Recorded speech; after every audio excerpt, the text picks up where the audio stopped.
జీవితకాల పన్ను రద్దు చేసిన రాష్ట్ర ప్రభుత్వానికి ఆటో డ్రైవర్లు ధన్యవాదాలు తెలిపారు.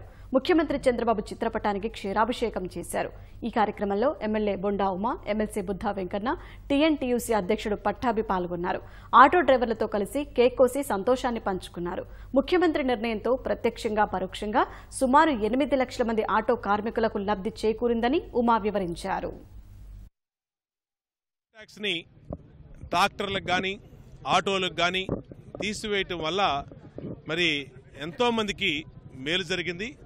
ఈరోజు తెలుగుదేశం ప్రభుత్వం తీసుకున్న నిర్ణయాల వల్ల అన్ని వర్గాల పేదలకు కూడా న్యాయం జరుగుతూ ఉంది.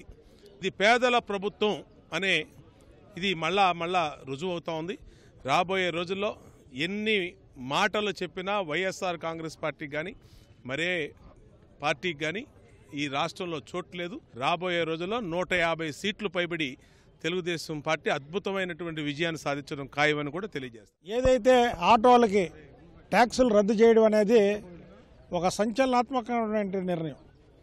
ఏ రాష్ట్రంలో ఏ ముఖ్యమంత్రి చేయలేనటువంటి నిర్ణయాన్ని మన రాష్ట్రంలో మన ముఖ్యమంత్రి గారు చేయడాన్ని ఆటో కార్మికులందరూ కూడా వాళ్ళు స్వయంగా వచ్చి ఇవాళ చంద్రబాబు నాయుడు గారికి పాలాభిషేకం చేయడమే కాకుండా పూజారులతో మంత్రాలు చదివించి ఆయన నిండు 100 ఏళ్ళు ఆరోగ్యాలతో ఉండి మాకు ఇంకా అనేక బెనిఫిట్స్ కావాలని మంచి కార్యక్రమం తీసుకున్నారు. వైఎస్ రాజశేఖర రెడ్డి ముఖ్యమంత్రికి ఉన్నప్పుడు పేదవాడికి ఏ పండక్కన్నా ఒక చిన్న చాక్లెట్ అయినా ఇచ్చేవాడా.